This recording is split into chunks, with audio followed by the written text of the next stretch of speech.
वित्त मंत्री निर्मला सीतारमण का बड़ा बयान सामने आया है। एक्साइज ड्यूटी को लेकर उन्होंने बड़ी बात कही और एक्साइज ड्यूटी घटाने पर वित्त मंत्री ने अपना बयान सामने रखा है। क्या कुछ कहा है, सुनवाते हैं। जनता के ऊपर बोझ ना लगे और जनता के ऊपर ये कष्ट भी ना हो, किल्लत ना हो पेट्रोल और डीजल का और एलपीजी का भी। इस कारण अभी क्योंकि विदेश में मार्केट में दाम बढ़ रही है क्रूड का, उसके कारण पेट्रोल और डीजल का, एटीएफ का, माननीय प्रधानमंत्री जी ने ये चाहा कि कंज्यूमर का प्राइस बढ़ना नहीं है। उसके कारण हम निर्णय लिए हैं कि ऑयल मार्केटिंग कंपनीज को सपोर्ट दें और जिससे वो ज़्यादा दाम में खरीदने वाली चीज़ों को सरकार उनको मदद करेगी, मगर जनता के ऊपर रेट बढ़ाना नहीं होना चाहिए।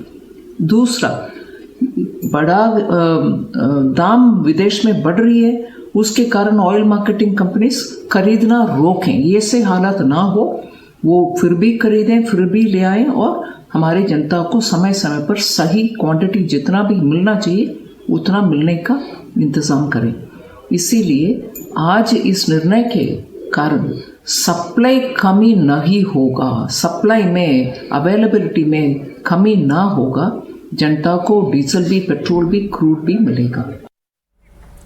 और प्रशांत हमारे सहयोगी लगातार बने हुए हैं ग्राउंड जीरो से। प्रशांत, निर्मला सीतारमण वित्त मंत्री देश की ये कह रही हैं कि जनता पर बोझ ना पड़े, इसलिए इस तरह का फैसला लिया गया। अब आप ये बताइए कि कितनी बड़ी राहत है लोगों के लिए?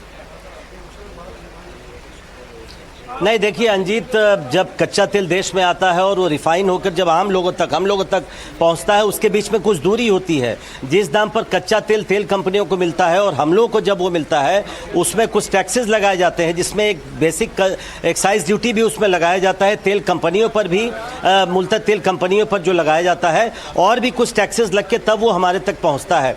कहा यह जा रहा था और तेल कंपनियों की तरफ से सरकार को यह कहा जा रहा था कि चूंकि कच्चे तेल के दाम लगातार बढ़ते जा रहे हैं, अगर उनको कुछ राहत नहीं मिलती है तो उनको अपना घाटा ज़्यादा नहीं बढ़े, इसके लिए जो घाटा है वो कंज्यूमर पास ऑन करना पड़ेगा, ग्राहकों पर पास ऑन करना पड़ेगा। तो पेट्रोल डीजल के दाम बढ़ाने पड़ेंगे।